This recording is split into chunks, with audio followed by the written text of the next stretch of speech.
Hi, it's Nero here from Investment Rise, and today we'll be talking about how to go about buying your first investment property, especially now in this post-coronavirus pandemic environment that we're living in.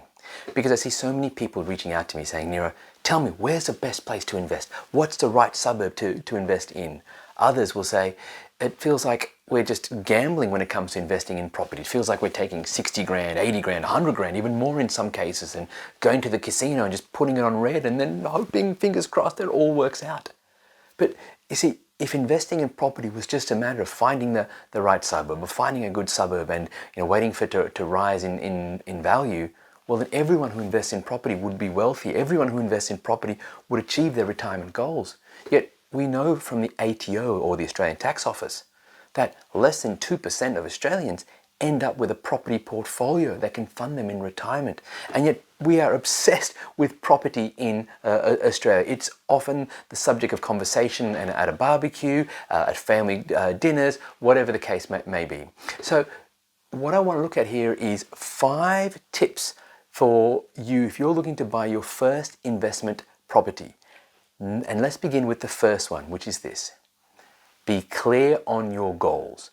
Now, that might sound really basic because a lot of people say, well, Nero, I just want to buy property so I can be wealthy, right? But you really want to gain as much clarity as you possibly can. Here's why.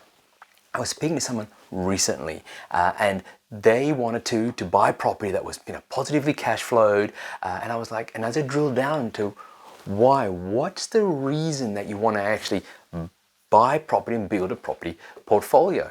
And he said, well, ultimately we have a big family. We've got my parents coming from overseas when they can, and so we want to buy a bigger home, and we want to buy a home in this particular location, which was in an A-grade location.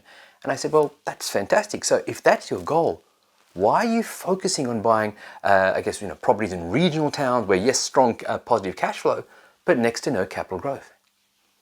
And he just went silent for a moment. And he said, so what do you suggest? Well, I said, if this is your goal and this is what you're committed to and you want to do it in the time frame that you told me, well, you really want to be focusing on capital growth properties, right? And looking at this person's income, he had the ability to sustain a little bit of a negative cash flow. So I said, you really need to be clear on your goals. You can't do 2 things at one time. When it comes to investing in property, you need to ensure that you're clear on your goals. In this particular person's case, it was about buying capital growth properties, or properties for capital growth, so he could get an equity uplift so that he would be in a position where then he could upgrade his family home over the next 7 to 10 years. That was his goal. He wasn't really interested in retirement, especially when he was only 35 when we spoke. So you need to be so clear on your goals, because otherwise you're going to wonder, well, what's the right property for me? What's the right strategy? You might read a book, and often with books are great to educate yourself, but so many of them can also be very, very convincing. And you read one book and say, oh wow, that's the right strategy for me. Then you read another book and it talks about another strategy. You're like, now what do I do, right? I mean, today with YouTube videos and podcasts and everything else, it's so easy to get confused about what's the right thing for me, because everyone you listen to will often talk about what's right for them based on their experience, which is totally valid. But the question for you is, well, what's right for you? And you can't really answer that question until you are crystal clear on knowing what is it you're trying to achieve. Why are you investing in property? If I ask you that question, you should be able to answer that for me quickly and in a couple of lines. Right? Because if you can, then the greater clarity you have on your goals, the less likely you are to make a mistake, and the more likely you are to take the right steps moving forwards. Okay? So always work with the end in mind. Be clear on what you're trying to achieve. What are your goals? Then number 2, and this is the other end of the spectrum. Be clear on your constraints or your limitations. All right? I was speaking to someone recently. He was a dentist. He just moved interstate, obviously, before the coronavirus, and he wanted to do a development deal. Okay, and he wanted to do it all himself. He'd found a site, interstate, mind you, and he was going to knock down a property and then put I think four townhouses on there, and he negotiated the price, and everything seemed fantastic. But I had to ask him one question. I said, where are you going to find the time to manage this project? And again, he went quiet. I said, because you've just moved into state, you're a dentist, you're starting up your practice, you're seeing patients throughout the day, working long hours. You've also got a young family. He had twins in this case. They were both, I think, under 2. So he was busy, and now he's trying to manage this development project interstate. And I said, well, do you know anyone interstate who can help you? And he said, no, he didn't know anyone. Right? And he was very close to actually putting an offer on this particular property until he realized that when he went through these series of questions, he hadn't considered his constraints, his limitations, and how was he going to project manage this interstate, this significant development project, especially when he had no development experience before, he had no contacts, and he didn't have time. Okay, sure, his numbers worked out. Don't get me wrong, his numbers were accurate, but he hadn't considered his constraints. So in your situation, you need to ask yourself, well, what are your constraints? What are your limitations? Are you someone who can do all your research either online and go and speak to agents and check out open homes? Or are you someone who's time poor, who really would need someone to help you with that? Are you someone who has experience with property? Maybe you've worked in the development field before. Are you an architect? Do you have any personal experience to manage this? Or should you be looking for a guide or a mentor? Really get clear on your constraints, because it's so easy to get enamored by maybe something you might see on the block, or something you read online about how someone made $100,000 in 3 months, 4 months, whatever the blog post might be or the video might be. And even if that's accurate what they did, the question is, well, can you do that based on your situation and your constraints, whether it's time, experience, money, energy, travel, whatever it is that you're doing. Obviously, you may not be doing so much travel right now, but the thing is, what are your key constraints and limitations that you need to consider? Get crystal clear on those, because sometimes knowing what not to do can be the best investing decision you make, because it makes it so much easier to make the right decision. Okay, so be clear on your constraints and your limitations, and that's number 2. Then number 3, be clear on what you can afford. Now, when I talk about what you can afford, there's really 3 parts to this. Okay, so it's not just, I can afford this much from a price point. No. Obviously, the first thing you want to look at is be clear on, well, what's your borrowing capacity. Now, a tip when it comes to borrowing capacities: if you're unhappy with how much a particular bank says they'll lend you, speak to other banks or get a mortgage broker to assist you. For example, I spoke to someone recently and he said, I was totally surprised by the discrepancies in borrowing capacity. I said, no, what do you mean? Well, he went to his lender, the lender who he has his home loan with, as most people do, and that lender gave him a borrowing capacity of $550,000. He went then to another bank on the recommendation of a colleague he worked with, and the second bank gave him a borrowing capacity of $650,000. So it was an extra $100,000, right? That's quite significant, okay? So always be prepared to shop around or get a broker to do that work for you, so you can be clear on what different banks are going to lend you, so you have a better picture of how much you can afford. Sometimes just doing that extra due diligence can be the difference between being able to afford a property and not being able to afford a property. Okay, so get crystal clear on your borrowing capacity. Then number 2, be clear on your cash flow. All right, especially if you're going to be focusing on properties that maybe have a slight negative cash flow, be clear on how much is it that you can afford each month.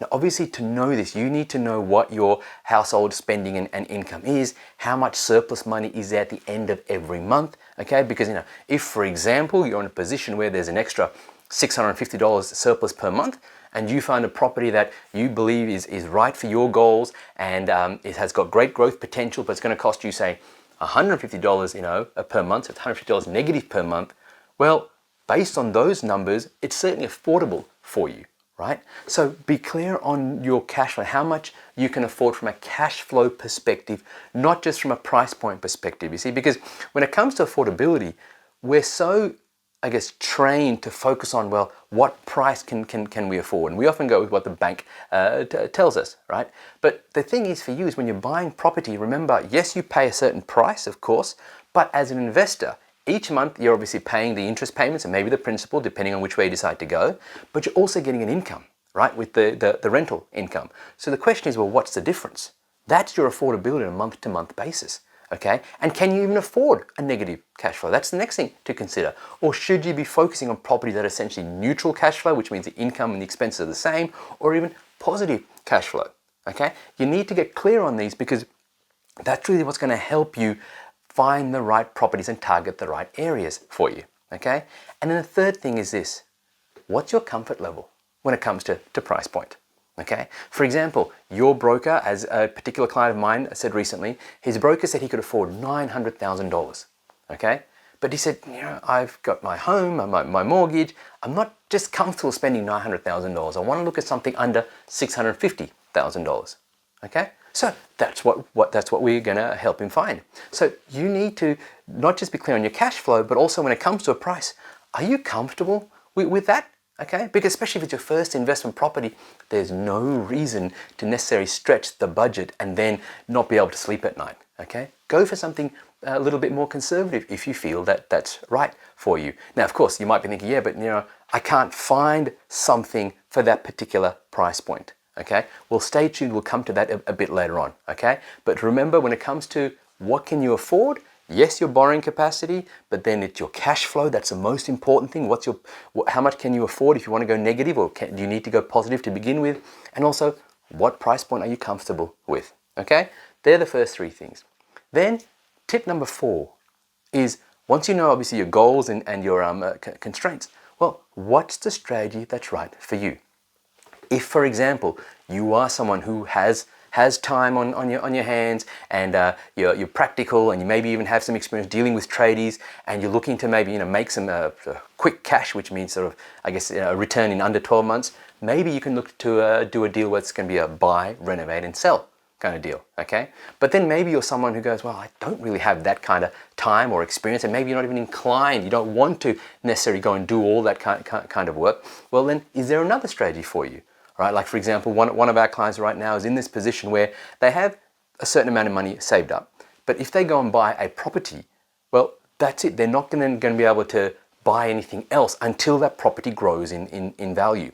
All right, and so they wanted to know whether there's a way for them to be able to buy property, make an equity uplift, and then turn that money over into future property. So they wanted to go faster than just a traditional buy something, hold and wait. Okay, and so when we sat down, we put in place a strategy whereby our team is managing a development deal for them where, conservatively speaking, they'll be making over $110,000 in equity within the next 12 to 18 months. We've documented all this for them, and we're really looking at some very conservative numbers. I expect the equity uplift will be significantly more than that from the development deal. But we're project managing it for them because they don't have the time, they don't have the experience, and they want someone to do it for them, but they're clear on what their goals are, they're clear on what their constraints are, so hence they can get the right help. Okay, so same way you need to, once you understand your goals and constraints, you can then go and implement the right strategy. You can then ask yourself, well, should you be trying to do this all on your own, or should you be getting professional help and advice? And really then people say, yeah, but who do I ask for advice and how do I know I'm getting the right guidance and recommendations and advice?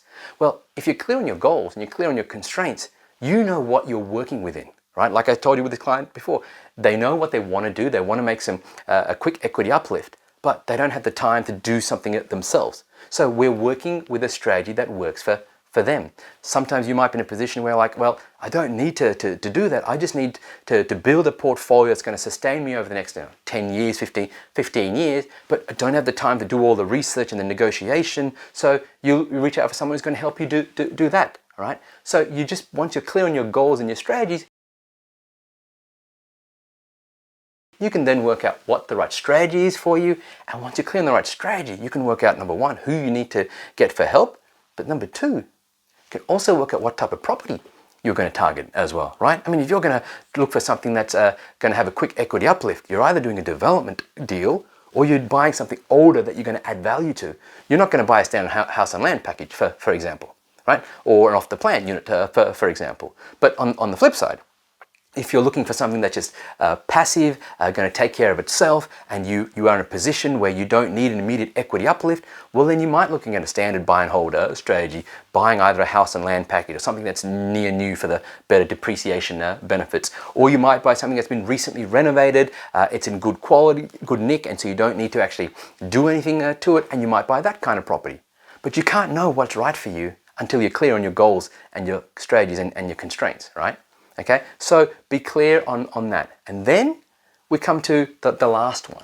And this is the question, however, that most people lead with, right? And it's this: where do you buy property? Where's the best place to buy property, right? But the answer to that question will depend on everything we've gone through before. Because only once you know what your goals are, your constraints, your cash flow, what strategy, only then can you work out, well, what suburbs can you target, all right? And you might be going, well, yeah, Nero, but I only know these, this city because I live, say, in Sydney, and I know Sydney, and I can do my research maybe in Sydney. But what if there are areas in Sydney that aren't right for you, but fit your price point? Okay, because right now we know, especially looking at Sydney, some suburbs are rising in value, but not all suburbs are. Right? We're not in the situation where we were in 2012 to 2017, where it didn't matter where you bought, you could throw a rock, buy whatever it landed on, and you'd make money. Okay, that's not the case today. I'm not sure we'll see that case for a few years yet, same in Melbourne. However, that doesn't mean that some suburbs aren't rising. But what if you can't afford that? Well, then you don't just go and buy another suburb in the same city, because remember, when it comes to investing in property, you don't invest in cities, right? You invest in suburbs. You invest in streets, right? And then you obviously invest in individual houses. And I say streets because, as I'm sure you know, take any suburb that you might be familiar with, there are often better areas than others, right? Okay, so you need to be that granular. And then you go, well, if of the areas that you know or you're comfortable with, if they don't make sense for you based on the process that we've gone through, then you need to ask yourself, well, what are you going to do next? Are you going to try and spend the time to do your research late at night? Or are you going to get help with that particular piece of the puzzle? Are you going to get help with someone to find the actual properties for you? All right? Only once you go through these 5 steps will you then be clear on what exactly your next step needs to be. And as you can see, it often almost, if you go through this process in detail, if you spend some time doing it, you'll find that the areas to target and eventually the property that you're going to look at, that almost falls out, because as an investor, you're not looking to live in that particular property, right? This is not an emotional buy. You're not worrying about, the design or how it looks, anything of that nature. You're looking at it from a perspective of, is this right for you to achieve your financial goals? Is it low risk for you if that's what you're looking for? Or are you looking for a riskier type of investment? Again, that depends on you. But the ultimate thing is it going to help you get ahead financially? That's a question you need to ask, right? And so that's why if you go through this 5-step process, I really believe that you will make better investing decisions than almost 90% of other investors, and you'll give yourself the best chance of joining that 1 or top 2% of Australians who the ATO said do have a property portfolio that can fund them in retirement, if that's what your goal is. Or if not, if it's just to invest in property so that eventually you can then maybe sell a few of them, upgrade your family home, you're at least clear on that and you're achieving your goal. Hey, thanks so much for watching. If you found this video valuable and you're thinking you might like my help to help you find an investment property, then head on over to nerocall.com to discover our unique 5-step process that's helped my private client group purchase now well over $66.2 million worth of property. And then if you like what you see, you can book in for a half-hour phone consult with me personally. Either way, thanks again for watching.